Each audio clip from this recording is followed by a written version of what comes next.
Hello friends, എല്ലാവർക്കും കാറ്റത്തേക്കിളിക്കൂടിന്റെ വരാനിരിക്കുന്ന ഒരു എപ്പിസോഡ് റിവ്യൂയിലേക്ക് സ്വാഗതം. ഈ റിവ്യൂ നിങ്ങൾക്ക് ഇഷ്ടമായെങ്കിൽ ലൈക്ക് ചെയ്തും സബ്സ്ക്രൈബ് ചെയ്തും സപ്പോർട്ട് ചെയ്യണേ. നിധിയുടെ പിറന്നാൾ ദിവസം രാവിലെ സുധീഷ് നിധിക്ക് ഒരു സാരി സമ്മാനമായി കൊടുക്കുകയും നിധി ആ സാരി എടുത്തുകൊണ്ട് സുധീഷിന്റെയും നികേഷിന്റെയും ഒപ്പം ക്ഷേത്രത്തിലേക്ക് പോവുകയുമാണ്. ശേഷം നിധി അവിടെ നിന്ന് ഓഫീസിലേക്കും പോകുന്നു. തുടർന്ന് നിധി കോൺസ്റ്റബിൾ ഗോപിയുടെ ഫോണിലേക്ക് വിളിച്ച് സ്റ്റേഷനിലേക്ക് വരുന്ന കാര്യം പറയാനായി ശ്രമിക്കുകയാണ്. ഗോപിയുടെ ഭാര്യയാണ് ഫോൺ എടുക്കുന്നത്. അത് ഗോപിയുടെ കാമുകിയാണെന്ന് പറഞ്ഞ് അവർ പ്രശ്നം ഉണ്ടാക്കുന്നു. തുടർന്ന് കുറച്ചങ്ങോട്ടേക്ക് മാറി നിന്ന് ഗോപി നിധിയുടെ ഫോണിലേക്ക് വിളിക്കുകയാണ്. ഫോൺ അറ്റൻഡ് ചെയ്ത നിധി ചോദിക്കുന്നു, സർ സ്റ്റേഷനിലേക്ക് എപ്പോഴാ വരേണ്ടത്? അപ്പൊ ഗോപി പറയുകയാണ്, എപ്പോ വേണമെങ്കിലും വാ. ഇത് കേട്ട് നിധി പറയുകയാണ്, സ്റ്റേഷൻ എവിടെയാണെന്ന് ഒന്ന് പറയാമോ? ഇത് കേട്ട് ഗോപി പറയുന്നു, മോടെ കല്യാണം അവിടെയല്ലേ നടന്നത്? അപ്പൊ നിധി പറയുകയാണ്, സർ എനിക്ക് ആ സ്ഥലം കൃത്യമായി ഓർമ്മയില്ല, അതാ ചോദിച്ചത്. ഇത് കേട്ട് ഗോപി സ്റ്റേഷനിലേക്കുള്ള വഴി പറഞ്ഞു കൊടുക്കുകയാണ്. തുടർന്ന് ഗോപി ചോദിക്കണം, നേരിൽ കണ്ട് സംസാരിക്കണമെന്ന് പറയുന്നു. മോളുടെ ഭർത്താവ് മോളെ ടോർച്ചർ ചെയ്യാറുണ്ടോ? അപ്പൊ നിധി പറയുന്നു, അയ്യോ അതൊന്നും അല്ല സർ, സാറിനെ കണ്ട്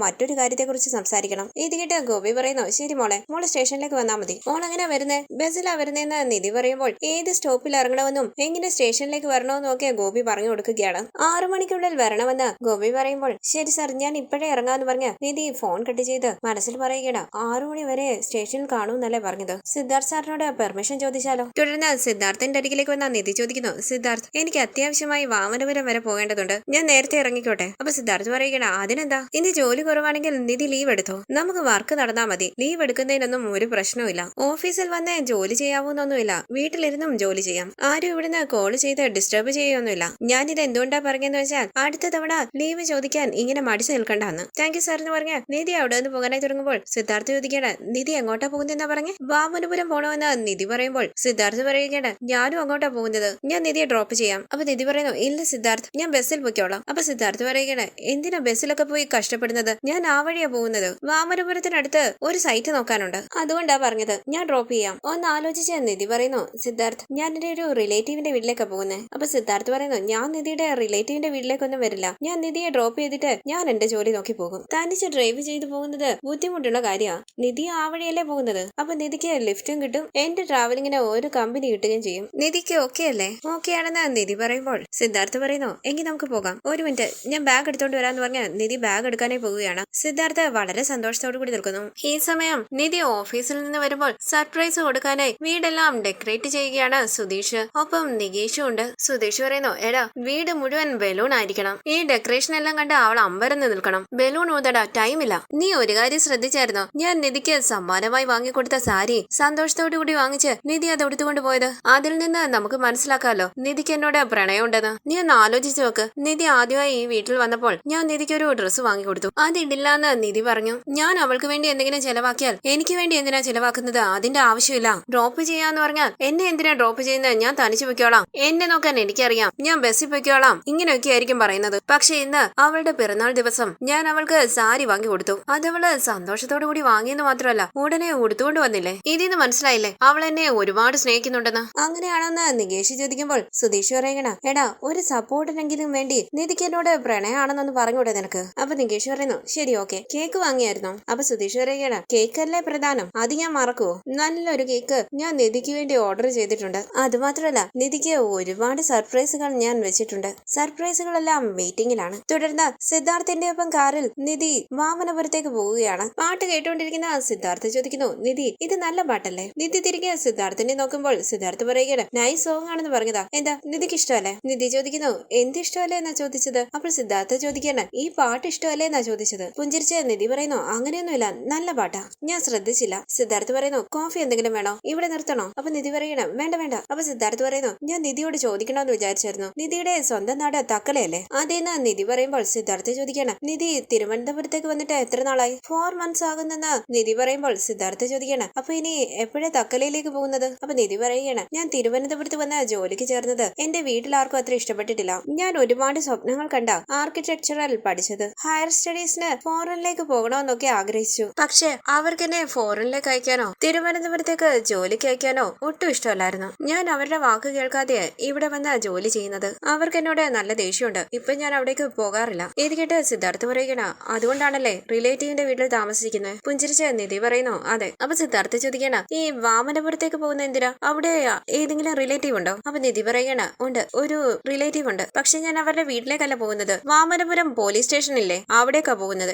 സംശയത്തോടുകൂടി സിദ്ധാർത്ഥ ചോദിക്കുന്നു, പോലീസ് സ്റ്റേഷനോ? അപ്പൊ നിധി പറയുകയാണ്, ഐ മീൻ എന്റെ റിലേറ്റീവ് പോലീസാണ്, അദ്ദേഹത്തെ കാണാൻ പോകുക. ഇത് കേട്ട് പുഞ്ചിരിച്ച് സിദ്ധാർത്ഥ ഡ്രൈവ് ചെയ്യുമ്പോൾ നിധി സമാധാനത്തോടു കൂടി ഇരിക്കുകയാണ്. തുടർന്ന് സിദ്ധാർത്ഥ ചോദിക്കുന്നു, എന്താ നിധി, ചോദ്യം ചോദിച്ചാൽ മാത്രമേ മറുപടി പറയുകയുള്ളൂ, നിധി ഒന്നും ചോദിക്കില്ലേ? അങ്ങനെയൊന്നുമില്ലെന്ന് നിധി പറയുമ്പോൾ സിദ്ധാർത്ഥ പറയുകയാണ്, നിർബന്ധിച്ചതുകൊണ്ട് സംസാരിക്കണ്ട, ഞാൻ തന്നെ സംസാരിക്കാം, എനിക്ക് സംസാരിക്കാൻ ഒരുപാട് ഇഷ്ടമാണ്. ഞാൻ നിധിയോടൊരു കഥ പറയാം. ഞാനും എന്റെ ഫ്രണ്ട് കൂടി ഈ കമ്പനി എങ്ങനെയാ തുടങ്ങിയതെന്നറിയോ? ആക്ച്വലി പ്രദീപും ഞാനും ആർക്കിടെക്ചറൽ കഴിഞ്ഞിട്ട് ഒരുപാട് ഐഡിയാസുമായി നടക്കുകയായിരുന്നു. ഞങ്ങൾ ഒരു കമ്പനിയിൽ എംപ്ലോയിയായി ജോലി ചെയ്ത് ഐഡിയാസ് എല്ലാം ബേസ് ആക്കി വെച്ചു. എന്നിട്ട് ഞങ്ങൾ ലോൺ എടുത്താണ് ഈ കമ്പനി സ്റ്റാർട്ട് ചെയ്തത്. മറ്റൊരു കാര്യം എന്താന്ന് വെച്ചാൽ എന്റെ അച്ഛൻ ഈ ബിസിനസിനുള്ള ഫണ്ട് തരാന്ന് പറഞ്ഞു. ഞാനത് വേണ്ടാന്ന് പറഞ്ഞു. അതുകൊണ്ട് എന്റെ അച്ഛൻ എന്നോട് നല്ല ദേഷ്യമുണ്ട്. ഇപ്പൊ പോലും എന്റെ കമ്പനിയിലെ പാർട്ട്ണറാകെ വലിയ ലെവലിൽ ബിസിനസ് ചെയ്യാന്നൊക്കെ പറഞ്ഞു. എനിക്കതിൽ താല്പര്യമില്ല. ഞങ്ങളുടെ മെത്തേഡ്സ് ഒക്കെ വേറെ രീതിയിലാണ്. ഈ സമയം നിധിയുടെ ഫോണിലേക്ക് ഒരു കോള് വരികയാണ്. ഫോൺ അറ്റൻഡ് ചെയ്ത് നിധി പറയുന്നു, പറയൂ ശ്വേത. ഹാപ്പി ബർത്ത്ഡേ നിധി എന്ന് ശ്വേത പറയുമ്പോൾ നിധി പറയുകയാണ്, താങ്ക് യു. ഇന്നെന്താ സ്പെഷ്യൽ എന്ന് ശ്വേത ചോദിക്കുമ്പോൾ നിധി പറയുകയാണ്, വലുതായിട്ടൊന്നുമില്ല, കേക്ക് കട്ട് ചെയ്തു, അത്രേ ഉള്ളൂ. ഞാൻ ട്രാവൽ ചെയ്യുക, ഞാൻ പിന്നെ വിളിക്കാമേ. ശരിയടി എന്ന് പറഞ്ഞ ശ്വേത ഫോൺ കട്ട് ചെയ്യുകയാണ്. സിദ്ധാർത്ഥ ചോദിക്കുന്നു, എന്താ നിധി, ഇന്ന് നിധിയുടെ ബർത്ത്ഡേ ആണോ? നിധി പറഞ്ഞതേ ഇല്ലല്ലോ. Anyway happy birthday. അങ്ങനെ സിദ്ധാർത്ഥ നിധിക്ക് കൈ കൊടുക്കുമ്പോൾ പുഞ്ചിരിച്ച് നിധി പറയുന്നു, താങ്ക് യു. നിധി പറഞ്ഞിരുന്നുവെങ്കിൽ നമുക്ക് സെലിബ്രേറ്റ് ചെയ്യാമായിരുന്നല്ലോ. ചിരിച്ചുകൊണ്ട് നിധി ചോദിക്കുന്നു, ഞാൻ എന്താ സ്കൂളിൽ പഠിക്കുന്ന കുട്ടിയാണോ ചോക്ലേറ്റ് ഒക്കെ കൊണ്ടുവന്നതെന്ന് എന്റെ ബർത്ത്ഡേ ആണെന്ന് പറയാൻ? തുടർന്ന് സിദ്ധാർത്ഥ നിധിയും സന്തോഷത്തോടുകൂടി സംസാരിച്ച് യാത്ര തുടരുകയാണ്. തുടർന്ന് വണ്ടി സൈഡിലേക്ക് ഒതുക്കി നിർത്തി ഞാൻ ഇപ്പൊ വരാന്ന് പറഞ്ഞ് സിദ്ധാർത്ഥ കാറിൽ നിന്ന് ഇറങ്ങി പോവുകയാണ്. നിധി മനസ്സിൽ പറയുന്നു, സമയം ഒരുപാടാകുന്നല്ലോ, 6 മണിക്ക് മുമ്പ് എത്താൻ പറ്റുമോ? ഒരു ചെറിയ കേക്കുമായി അവിടേക്ക് വന്ന സിദ്ധാർത്ഥ പറയുന്നു, ഹാപ്പി ബർത്ത്ഡേ നിധി. ഇത് വാങ്ങാൻ പോയതാണോ എന്ന് നിധി ചോദിക്കുമ്പോൾ സിദ്ധാർത്ഥ പറയുകയാണ്, ഓഫീസിലായിരുന്നെങ്കിൽ നമുക്കൊരു വലിയ കേക്ക് കട്ട് ചെയ്യായിരുന്നു. ഇതിപ്പം ചെറിയൊരു കേക്ക് അല്ലേ? ഇപ്പൊ എന്നെ കൊണ്ട് പറ്റുന്ന ഒരു ചെറിയ സർപ്രൈസ്, എന്നെ തെറ്റിദ്ധരിക്കല്ലേ? അപ്പൊ നിധി പറയണ, ഇതൊന്നും വേണ്ടായിരുന്നു സിദ്ധാർത്ഥ്, എനിവേ താങ്ക് യു. അങ്ങനെ നിധി അത് വാങ്ങുകയാണ്. തുടർന്ന് സിദ്ധാർത്ഥ ചോദിക്കുന്നു, നിധി ഞാൻ സ്റ്റേഷനിൽ കൊണ്ടുവിടട്ടെ? അപ്പൊ നിധി പറയണ, വേണ്ട വേണ്ട, ഞാൻ ഇവിടെ ഇറങ്ങിക്കോളാം. ഞാൻ അദ്ദേഹത്തോട് ബസ്സിലാ വരുന്നെന്നാ പറഞ്ഞത്. ഇപ്പൊ ഞാൻ കാറിൽ നിന്ന് ഇറങ്ങുന്നത് കണ്ടാൽ ആവശ്യമില്ലാത്ത ഓരോ പ്രശ്നങ്ങളാകും. എല്ലാത്തിനും മറുപടി പറയാൻ പറ്റില്ലല്ലോ. ഞാൻ ഇവിടെ ഇറങ്ങിക്കോളാം, കാർ ഒന്ന് നിർത്തിയാ മതി. ശരി ഓക്കെ എന്ന് പറഞ്ഞ വണ്ടി നിർത്തി സിദ്ധാർത്ഥ ചോദിക്കുന്നു, നിധി എപ്പോ ഇറങ്ങും? അപ്പൊ നിധി പറയണ, അറിയില്ല, ഒരു 2-3 hours ആകുമായിരിക്കും. അപ്പൊ സിദ്ധാർത്ഥ പറയുകയാണ്, നിധിയുടെ ജോലി കഴിഞ്ഞിട്ട് എന്നെ വിളിച്ചാൽ മതി, ഞാനിവിടെ അടുത്ത് തന്നെയാണുള്ളത്, നമുക്ക് ഒരുമിച്ച് പോകാം. അപ്പൊ നിധി പറയണ, അത് കുഴപ്പമില്ല, ഞാൻ പൊയ്ക്കോളാം, ഞാൻ ബസ്സിൽ പൊയ്ക്കോളാം. അപ്പൊ സിദ്ധാർത്ഥ ചോദിക്കാണ്, എന്തിനാ ബസ്സിലൊക്കെ പോയി കഷ്ടപ്പെടുന്നത്? ഞാൻ എന്തായാലും തിരിച്ച് തിരുവനന്തപുരത്തേക്കല്ലേ പോകുന്നത്, ഞാൻ തന്നെ നിധിയെ ഡ്രോപ്പ് ചെയ്തോളാം. എനിക്കവിടെ 1 മണിക്കൂറിൽ കൂടുതലുള്ള ജോലിയുണ്ട്. നിധി വർക്ക് കഴിഞ്ഞതിന് ശേഷം എന്നെ വിളിച്ചാൽ മതി, ഞാൻ വരാം. അത് മാത്രമല്ലോ, നിധി ബർത്ത്ഡേ കേളല്ലേ, ബർത്ത്ഡേകള് ബസ്സിലൊക്കെ കയറി കഷ്ടപ്പെടണ്ട, ഞാൻ തന്നെ കൂട്ടിക്കൊണ്ട് പോയിക്കോളാം, ഓക്കെ അല്ലേ? നിധി പറയുന്നു, ആ ഓക്കെ, കഴിഞ്ഞിട്ട് വിളിച്ചാൽ മതിയെന്ന് സിദ്ധാർത്ഥ പറയുമ്പോൾ താങ്ക് യു എന്ന് പറഞ്ഞ് നിധി അവിടെ നിന്ന് പോവുകയാണ്. തുടർന്ന് നിധി പോലീസ് സ്റ്റേഷനിലേക്ക് വരികയാണ്. ഒരു പ്രതിയെ തല്ലി ചതയ്ക്കുകയാണ് ഗോപി. നിധിയെ കണ്ട്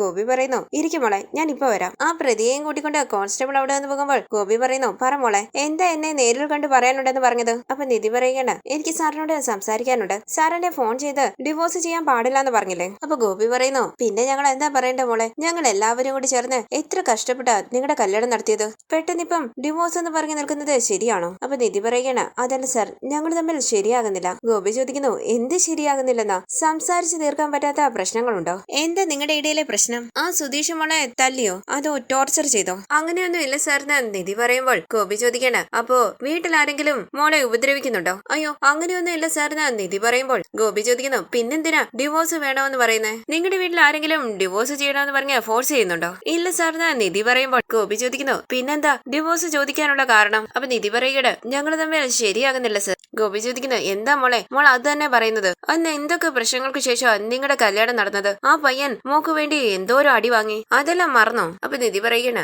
സർ തെറ്റിദ്ധരിക്കരുത്, ഞങ്ങൾ ഡിവോഴ്സ് ചെയ്യാൻ പോകുന്ന കാര്യം സാറിനോട് ആരാ പറഞ്ഞേ? അപ്പൊ ഗോപി പറയുകയാണ്, മോളെ ഞാൻ എന്താ ചോദിക്കുന്നത്, മോൾ എന്താ പറയുന്നത്? അപ്പൊ നിധി പറയണ, അതല്ല സർ, സാർ എങ്ങനെ അറിഞ്ഞത് ഞങ്ങൾ ഡിവോഴ്സ് ചെയ്യാൻ പോകുന്ന കാര്യം? എനിക്കങ്ങ് കൺഫ്യൂഷനായി, അതാ ഞാൻ നേരിൽ വന്നത്. ഇതിനു മുമ്പ് ഞാൻ ഡിവോഴ്സ് ചെയ്യാനായി തുടങ്ങിയപ്പോൾ സാർ ഇതേപോലെ ഫോണിൽ വിളിച്ച് ഡിവോഴ്സ് ചെയ്യരുതെന്ന് പറഞ്ഞു. സാറിനോട് ആരാ ഇതെല്ലാം ഇൻഫോം ചെയ്യുന്നത്? ഇത് കേട്ട് ഗോപി ചോദിക്കുന്നു, അതൊക്കെ മോൾ എന്തിനാ അറിയുന്നത്? അപ്പൊ നിധി പറയണ, അതല്ല സർ, എനിക്ക് അറിഞ്ഞേ പറ്റൂ, ഞങ്ങൾ ഡിവോഴ്സിന് അപ്ലൈ ചെയ്ത കാര്യം സാർ എങ്ങനെ അറിഞ്ഞത്? കറക്റ്റ് ആയിട്ട് എങ്ങനെയാ ഫോൺ വിളിക്കുന്നത്?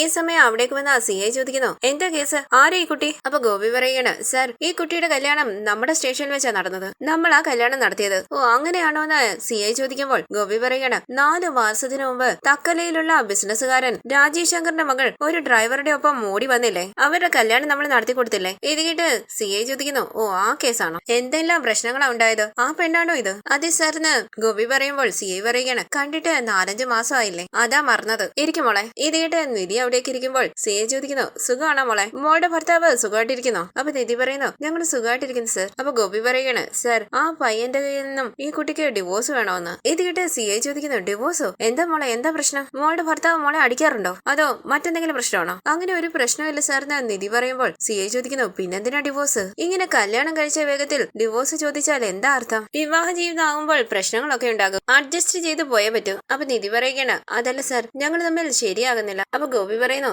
സർ ആ പയ്യന് സെറ്റ് ആകുന്നുണ്ട്, ഈ പെണ്ണിന് സെറ്റ് ആകുന്നില്ല. ഈ കുട്ടിയുടെ ഭർത്താവ് സുധീഷ് ഈ കുട്ടിയുടെ ഒപ്പം ജീവിക്കാനാ ആഗ്രഹിക്കുന്നത്. അപ്പൊ സിഐ പറയുന്നു, അവരെന്തെങ്കിലും ചെയ്യട്ടെ, അത് അവരുടെ ഇഷ്ടമല്ലേ, നമ്മൾ എന്ത് ചെയ്യാനാ? ഇപ്പൊ മോളെന്തിനാ ഇങ്ങോട്ട് വന്നത്? ഞങ്ങൾക്ക് കല്യാണം നടത്തി തരാനേ പറ്റൂ, ഡിവോഴ്സ് ചെയ്യണമെങ്കിൽ കോർട്ടിലേക്കാ പോകേണ്ടത്. അപ്പൊ നിധി പറയുകയാണ്, അതല്ല സർ, ഞാൻ ഡിവോഴ്സ് അപ്ലൈ ചെയ്ത ഉടനെ ഗോപി സാർ എന്നെ കറക്റ്റായി ഫോൺ ചെയ്തു. എന്തിനാ ഡിവോഴ്സിന് അപ്ലൈ ചെയ്തത്? ഒരുമിച്ച് ജീവിക്കാൻ പറയുന്നു. ഗോപി സാർ എങ്ങനെയാ ഇതൊക്കെ അറിഞ്ഞതെന്നാ എനിക്ക് മനസ്സിലാകാത്തത്. അതിനെപ്പറ്റി ചോദിക്കാനാ ഞാൻ സ്റ്റേഷനിലേക്ക് വന്നത്. എന്താ ഇതെന്ന് സിഐ ചോദിക്കുമ്പോൾ നിധി ചോദിക്കാണ്, സർ ഞങ്ങൾ ഡിവോഴ്സിന് അപ്ലൈ ചെയ്തിട്ടുണ്ടെന്ന് അഡ്വക്കേറ്റ് ഈ സാറിനോട് പറഞ്ഞതാണോ? അങ്ങനെ എന്തെങ്കിലും ഫോർമാലിറ്റി ഉണ്ടോ? ഇത് കേട്ട് സിഐ പറയണം, മോളെ അഡ്വക്കേറ്റിന് വേറെ ജോലിയില്ലേ, അവരെന്തിനാ ഇതൊക്കെ ഞങ്ങളോട് പറയുന്നത്? നിധി ചോദിക്കുന്നു, പോലീസ് സ്റ്റേഷനിൽ വെച്ച് കല്യാണം നടന്നാൽ ഡിവോഴ്സ് വാങ്ങാൻ പറ്റില്ല, അങ്ങനെ എന്തെങ്കിലും ഉണ്ടോ? ചിരിച്ചുകൊണ്ട് സിഐ പറയുന്നു, അങ്ങനെയൊന്നും ഇല്ല മോളെ, ഒരുമിച്ച് ജീവിക്കുന്നതും പിരിയുന്നതും ഒക്കെ നിങ്ങളുടെ ഇഷ്ടമല്ലേ, പക്ഷെ നിങ്ങൾ ഒരുമിച്ച് ജീവിക്കണമെന്നാ ഞങ്ങൾ ആഗ്രഹിക്കുക. നിങ്ങളുടെ കല്യാണം നടത്താൻ ഞങ്ങൾ ഒരുപാട് കഷ്ടപ്പെട്ടിട്ടുണ്ട്. അപ്പൊ നിധി പറയണ, അതല്ല സർ, ഗോപി സാർ എന്നെ ഫോൺ വിളിച്ചപ്പോൾ ഗോപി സാർ എങ്ങനെയാ ഈ കാര്യം അറിഞ്ഞതെന്ന് എനിക്ക് സംശയം തോന്നി. ഇത് കേട്ട് സിഐ ചോദിക്കുന്നു, അതിനുവേണ്ടിയാണോ മോൾ ഇത്രയും ദൂരം വന്നത്? അതേ സാറിന് നിധി പറയുമ്പോൾ സിഐ ചോദിക്കണം, ഇതൊക്കെ ആരാ പറഞ്ഞത്? നിങ്ങൾക്ക് വേറെ ജോലിയൊന്നുമില്ലേ? അവര് ജീവിക്കുകയോ ഡിവോഴ്സ് ചെയ്യുകയോ എന്താന്ന് വെച്ചാ ചെയ്യട്ടെ, അത് അവരുടെ ഇഷ്ടമല്ലേ, എന്തിനാ വെറുതെ ഫോൺ വിളിച്ച് ഒരുമിച്ച് ജീവിക്കണമെന്ന് പറയുന്നത്? ഇതൊക്കെ നമ്മള് ചെയ്യാൻ പാടില്ലാത്തതാണെന്ന് നിങ്ങൾക്കറിയില്ലേ? അപ്പൊ ഗോപി പറയണ, ഞാൻ എന്ത് ചെയ്യാനാണ് സാറേ, ഈ കുട്ടിയുടെ ഭർത്താവ് വന്ന് ഒരുപാട് വിഷമത്തോടെ എന്നോട് സംസാരിച്ചത്. ഇത് കേട്ട് നിധി സംശയത്തോടു കൂടി നോക്കുമ്പോൾ ഗോപി പറയുകയാണ്, എനിക്ക് വലിയ വിഷമം തോന്നി. സുധീഷ് വന്നായിരുന്നോ എന്നാ നിധി ചോദിക്കുമ്പോൾ ഗോപി പറയുകയാണ്, വന്നു, മോള് ഡിവോഴ്സിന് അപ്ലൈ ചെയ്ത കാര്യം പറഞ്ഞു, അതിൽ അവനെ ഇഷ്ടമല്ലാന്നും പറഞ്ഞു. ഇങ്ങനെ കഷ്ടപ്പെട്ട് കല്യാണം കഴിച്ചിട്ട് ഇപ്പൊ ഡിവോഴ്സ് ചോദിക്കുകയാണെന്ന് വലിയ വിഷമത്തോടു കൂടിയാ അവൻ എന്നോട് പറഞ്ഞത്. ഇതൊക്കെ സുധീഷ് പറഞ്ഞാണോ സാർ അറിഞ്ഞതെന്ന് നിധി ചോദിക്കുമ്പോൾ ഗോപി പറയുകയാണ്, സുധീഷ് പറയാതെ ഞാൻ എങ്ങനെ അറിയാനാ മോളെ? സർ ആ പയ്യൻ ഒരു പാവാ, ഈ കുട്ടിയോട് ഡിവോഴ്സ് വേണ്ടാന്ന് പറഞ്ഞു, പക്ഷെ ഈ കുട്ടി കേൾക്കുന്നില്ല. ഈ കുട്ടിയാണ് ഡിവോഴ്സ് ചോദിക്കുന്നതെന്ന് എന്നോട് വന്ന് പറഞ്ഞു. എന്റെ വൈഫിനോടൊന്ന് സംസാരിക്കുമ്പോന്നും ചോദിച്ചു. അവന്റെ അവസ്ഥ കണ്ട് എനിക്ക് പാവം തോന്നി, അതുകൊണ്ടാ ഞാൻ ഈ കുട്ടിയെ വിളിച്ചത്. ഇത് കേട്ട് സിഐ ചോദിക്കുന്നു, അവൻ പറഞ്ഞ ഉടനെ നിങ്ങൾ വിളിച്ചത് ശരിയാണോ? ഇതൊക്കെ നമുക്ക് ആവശ്യമില്ലാത്ത കാര്യങ്ങളല്ലേ. ദേ നോക്ക്, ഈ കാലത്തെ കുട്ടികളോട് ഉപദേശമായിട്ട് എന്തെങ്കിലും പറഞ്ഞാൽ അവർക്ക് ഇഷ്ടപ്പെടില്ല, അവരുടെ ജീവിതത്തിന്റെ കാര്യം അവര് നോക്കിക്കോളും. ഈ പ്രശ്നത്തിൽ നിങ്ങൾ ഇനി ഇടപെടണ്ട, മനസ്സിലായോ? ഇതെല്ലാം കേട്ട് നിധി ഓർക്കുകയാണ്. നിധി സംശയത്തോടുകൂടി, സുധീഷാണോ ഗോപിയോട് ഡിവോഴ്സിന്റെ കാര്യം പറഞ്ഞതെന്ന് ചോദിച്ചത്? ഞാനല്ല, അഡ്വക്കേറ്റോ കോർട്ടിൽ നിന്നോ വിളിച്ച് അറിയിച്ചതായിരിക്കുമെന്ന് സുധീഷ് പറഞ്ഞു. സിഐ ഗോപിയെ വഴക്ക് പറയുകയാണ്. അവൻ പറഞ്ഞു ഇവൻ പറഞ്ഞു എന്ന് പറഞ്ഞ് നിങ്ങള് ഫോൺ ചെയ്ത് സംസാരിക്കണ്ട, അവരുടെ കാര്യം അവര് നോക്കിക്കോളൂ. മോളെ അവിടെ വേറെന്തെങ്കിലും പ്രശ്നമുണ്ടോ മോക്ക്? ഇല്ല സാറിന് നിധി പറയുമ്പോൾ സിഐ ചോദിക്കുന്നു, ഇത് ചോദിക്കാൻ വേണ്ടിയാണോ മോൾ ഇത്രയും ദൂരം വന്നത്? നിധി പറയുന്നു, അതെ സാർ, ഇത് അറിയാൻ വേണ്ടിയാ വന്നത്. ഇത് കേട്ട് സിഐ പറയുന്നു, ശരി മോളെ, എന്ത് തീരുമാനം എടുത്താലും ആലോചിച്ചെടുത്താ മതി, ഇത് ജീവിതത്തിന്റെ കാര്യമോ, മനസ്സിലാവുന്നുണ്ടോ? ഈ സമയം സിഐയുടെ ഫോണിലേക്ക് ഒരു കോള് വരികയും ഫോണിൽ സംസാരിച്ചുകൊണ്ട് അവിടെ നിന്ന് പോവുകയാണ്. ഗോപി പറയുന്നു, ശരി മോളെ, ഇതേ നോക്ക്, മോളുടെ ഭർത്താവിനോട് ദേഷ്യപ്പെടരുത്, പാവാണവൻ, അവൻ ഒരുപാട് വിഷമിക്കുന്നുണ്ട്, മോളെ വിട്ട് പിരിയാൻ പറ്റില്ലെന്ന് എന്റെ അടുത്ത് വന്ന് പറഞ്ഞവൻ, അതുകൊണ്ടാ ഞാൻ മോളെ വിളിച്ചത്. ഇതെന്റെ ഡ്യൂട്ടിയൊന്നുമല്ല, ഞാൻ അവന് വേണ്ടി ചെയ്ത ഒരു ഉപകാരം മാത്രമാ. അവനെ ഞാൻ എന്റെ ആനിയനെ പോലെയാ കാണുന്നത്. ഡിവോഴ്സ് ചെയ്യാതെ ഒരുമിച്ച് ജീവിക്കാൻ പറ്റുമെന്ന് നോക്കും മോളെ. നിധി ചോദിക്കുന്നു, സർ സുധീഷ് ശരിക്കും സാറിനെ വന്ന് കണ്ടായിരുന്നോ? ഗോപി ചോദിക്കുന്നു, എന്താ മോളെ ഇങ്ങനെ സംശയിച്ച് ചോദിക്കുന്നത്? അവൻ എന്റെ അടുത്ത് വന്ന് വിഷമിച്ച് സംസാരിച്ചു, കണ്ടപ്പോ പാവം തോന്നി, ഫോൺ വിളിച്ച മോളോട് സംസാരിക്കാമല്ലോ എന്ന് കരുതി അവൻ എന്റെ മുന്നിലുള്ളപ്പോ തന്നെയാ ഞാൻ മോളെ വിളിച്ചത്. ഇത് കേട്ട് നിധി ദേഷ്യത്തോടു കൂടി നിൽക്കുമ്പോൾ ഗോപി പറയുകയാണ്, എങ്ങനെയെങ്കിലും മോളുടെ ഒപ്പം ജീവിക്കണമെന്ന് അവൻ ആഗ്രഹിക്കുന്നത്. ഇതുപോലെയുള്ള പയ്യന്മാരെയൊക്കെ കിട്ടുന്നത് വലിയ ഭാഗ്യമാണ്. സമാധാനമായിട്ട് പോകാൻ പറ്റുമെന്ന് നോക്കും മോളെ, ഞാൻ നോക്കിക്കോളാം സാർ എന്ന് പറഞ്ഞ നിധി അവിടെ നിന്ന് പോകാനായി തുടങ്ങുമ്പോൾ ഗോപി ചോദിക്കുന്നു, മോൾ എങ്ങനെ ഇങ്ങോട്ട് വന്നത്? അപ്പൊ നിധി പറയുകയാണ്, എന്റെ ഫ്രണ്ടിന്റെ ഒപ്പം കാറിലാ വന്നത്. തിരിച്ചെങ്ങനെ പോകുന്നതെന്ന് ഗോപി ചോദിക്കുമ്പോൾ നിധി പറയുകയാണ്, ഞാൻ പൊയ്ക്കോളാം സാർ, താങ്ക് യു. അപ്പൊ ഗോപി പറയുന്നു, ശരി സൂക്ഷിച്ചു പോണേ. നിധി ഡിവോഴ്സ് വേണ്ടാന്ന് മോളൊരു തീരുമാനം എടുത്താൽ ഞാൻ ഒരുപാട് സന്തോഷിക്കും. സുധീഷ് നല്ല പയ്യനാ. ശരി സാർ എന്ന് പറഞ്ഞ അവിടെ നിന്ന് പോകാനായി തുടങ്ങുന്ന നിധി തിരികെ വന്ന ഗോപിയോട് പറയുന്നു, എനിക്കൊരു കാര്യം ചോദിക്കാനുണ്ട്, തെറ്റിദ്ധരിക്കരുതേ.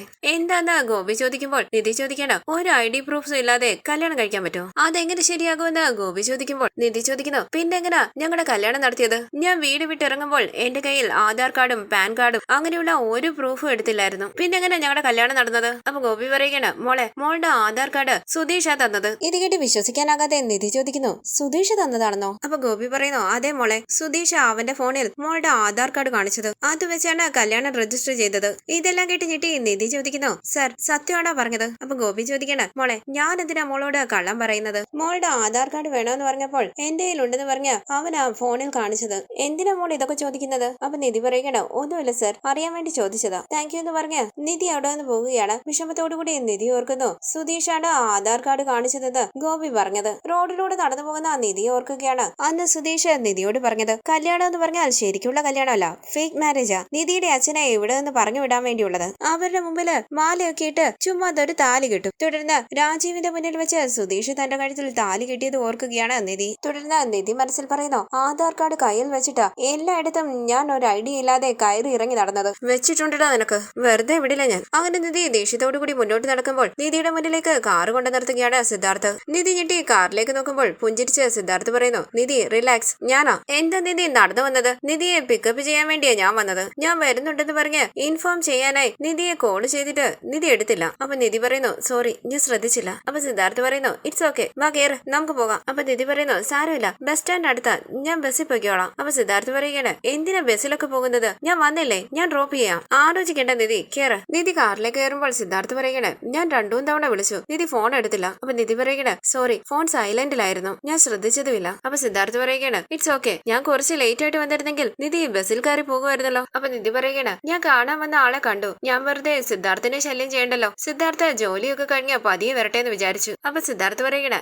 എന്തായാലും ഞാൻ വഴി വെച്ച് കണ്ടല്ലോ, നമുക്ക് പോകാം. അങ്ങനെ നിധിയെയും കൂട്ടി സിദ്ധാർത്ഥ് അവിടെ നിന്ന് പോവുകയാണ്. വണ്ടിയിൽ പോകുന്ന നിധി ഓർക്കുകയാണ്, സുധീഷിന്റെയും നിധിയുടെയും വിവാഹം നടന്നതും പോലീസ് സ്റ്റേഷനിൽ നിന്നും മാരേജ് സർട്ടിഫിക്കറ്റ് വാങ്ങിച്ചതുമല്ല. സിദ്ധാർത്ഥ് ചോദിക്കുന്നു, നിധി അറിയോ? ഓക്കെ ആണെന്ന് നിധി പറയുമ്പോൾ സിദ്ധാർത്ഥ് പറയുകയാണ്, നിധി ഒരുമാതിരി കൺഫ്യൂസ് ആയതുപോലെയാണല്ലോ ഇരിക്കുന്നത്, എന്തെങ്കിലും ടെൻഷൻ ഉണ്ടോ? ഒന്നുമില്ലാന്ന് നിധി പറയുമ്പോൾ സിദ്ധാർത്ഥ് ചോദിക്കുകയാണ്, എന്താ നിധി, എന്തെങ്കിലും പ്രശ്നമുണ്ടോ? അപ്പൊ നിധി പറയണ, റിലേറ്റീവിനെ കണ്ടിട്ട് വന്നല്ലേ, അവര് പറയുന്ന ഓരോന്നൊക്കെ കേട്ടപ്പം ഇങ്ങനെ ആലോചിച്ചിരുന്നേ ഉള്ളൂ. അപ്പൊ സിദ്ധാർത്ഥ് പറയുന്നു, ശരിക്കും റിലേറ്റീവ്സ് സ്ട്രെസ് തരുന്നവരാ? എന്തെങ്കിലും ഫാമിലി ഇഷ്യൂ ഉണ്ടോ? അപ്പൊ നിധി പറയണ, അതെ, ഞാൻ ജോലി ചെയ്യുന്നത് എന്റെ വീട്ടിൽ ഇഷ്ടമല്ലല്ലോ, അതിനെ കുറിച്ചാ ചോദിച്ചത്. ഞാൻ എന്റെ കസിന്റെ വീട്ടിലല്ലേ താമസിക്കുന്നത്, അതും അവർക്ക് ഇഷ്ടമല്ല. അതിനെ കുറിച്ചൊക്കെ സംസാരിച്ചത് കൊണ്ട് കുറച്ച് മൂഡ് ഔട്ട് ആയി പോയി. അപ്പൊ സിദ്ധാർത്ഥ് പറയണ, അവർക്ക് ഇഷ്ടമല്ലെങ്കിൽ നിധി ഹോസ്റ്റലിലേക്ക് മാറുന്നതല്ലേ നല്ലത്, റെന്റിന് അപ്പാർട്ട്മെന്റ് ഒക്കെ കിട്ടും. അപ്പൊ നിധി പറയുകയാണ്, അതിനെക്കുറിച്ച് ഇനിയും വേണം ആലോചിക്കാൻ. എനിക്ക് അത്ര അറിയാത്ത നാടല്ലേ തിരുവനന്തപുരം, അതുകൊണ്ടാ റിലേറ്റീവിന്റെ വീട്ടിൽ താമസിക്കുന്നത്. അപ്പൊ സിദ്ധാർത്ഥ് പറയണ, ഞാൻ കണ്ടല്ലോ, ശരിക്കും അവര് നിധിയെ നന്നായി കെയർ ചെയ്യുന്നുണ്ട്. നിധി ഓർക്കുന്നു, സുധീഷിന്റെ ഒപ്പം ആധാർ കാർഡ് എടുക്കാനായി അക്ഷയയിലേക്ക് പോയത്. തുടർന്ന് നിധി വിഷമത്തോടുകൂടി ആലോചിച്ചിരിക്കുമ്പോൾ സിദ്ധാർത്ഥ് പറയുകയാണ്, ശരിക്കും ഞാൻ നിധിക്ക് വേണ്ടിയാ എന്റെ ജോലി പെട്ടെന്ന് തീർത്തിട്ട് വന്നത്. നിധി ഇത് ശ്രദ്ധിക്കുന്നതേയില്ല. സിദ്ധാർത്ഥ് ചോദിക്കുന്നു, നിധി ഞാൻ പറയുന്നത് കേട്ടായിരുന്നോ? അപ്പൊ നിധി പറയണ, എന്ത് സംസാരിച്ച് ഞാൻ കേട്ടില്ല. അപ്പൊ സിദ്ധാർത്ഥ് പറയണ, ആക്ച്വലി ഞാൻ ഇന്ന് നിധിക്ക് വേണ്ടിയാ എന്റെ ജോലി പെട്ടെന്ന് തീർത്തിട്ട് വന്നത്. അപ്പൊ നിധി പറയണ, അങ്ങനെയാണോ? പതിയെ ജോലിയൊക്കെ തീർത്തിട്ട് വന്നാൽ മതിയായിരുന്നല്ലോ. ചിരിച്ചുകൊണ്ട് സിദ്ധാർത്ഥ് ചോദിക്കുന്നു, എന്തിന്? ഞാൻ വരുന്നതിന് മുമ്പേ ബസ്സിൽ കയറി പോകാനോ? അങ്ങനെ സിദ്ധാർത്ഥ് നിധിയോട് സംസാരിക്കുന്നുവെങ്കിലും നിധി ഒന്നും ശ്രദ്ധിക്കുന്നതേയില്ല. തുടർന്ന് ജംഗ്ഷനിലേക്ക് വരുന്ന നിധി പറയുന്നു, ഞാൻ ഇവിടെ ഇറങ്ങിക്കോളാം സിദ്ധാർത്ഥ്. അപ്പൊ സിദ്ധാർത്ഥ് പറയണ, എന്തിന്? ഞാൻ വീട്ടിൽ ഡ്രോപ്പ് ചെയ്യാം. അത് സാരമില്ല, ഞാൻ പൊയ്ക്കോളാന്ന് നിധി പറയുമ്പോൾ സിദ്ധാർത്ഥ് പറയുകയാണ്, ശരി, ഇവിടെ നിന്ന് എങ്ങനെ പോകുന്നത്? അപ്പൊ നിധി പറയുന്നു, നടന്നാ പോകുന്നത്. അപ്പൊ സിദ്ധാർത്ഥ് ചോദിക്കുന്നു, നിധിയെ ഞാൻ വീട്ടിൽ ഡ്രോപ്പ് ചെയ്യുന്നതിൽ നിധിക്ക് എന്തെങ്കിലും പ്രശ്നമുണ്ടോ? അങ്ങനെയൊന്നുമില്ലാന്ന് നിധി പറയുമ്പോൾ സിദ്ധാർത്ഥ് ചോദിക്കണം, പിന്നെന്താ പ്രശ്നം? വാ പോകാം, ഞാൻ വീട്ടിൽ ഡ്രോപ്പ് ചെയ്യാം. ഓക്കെ എന്താ നിധി പറയുമ്പോൾ നിധിയെയും കൂട്ടിക്കൊണ്ട് കിളിക്കൂട്ടിലേക്ക് പോവുകയാണ് സിദ്ധാർത്ഥ്. ഈ സീരിയലിന്റെ കൂടുതൽ വീഡിയോസിനായി ചാനൽ സബ്സ്ക്രൈബ് ചെയ്ത് സപ്പോർട്ട് ചെയ്യണേ. താങ്ക്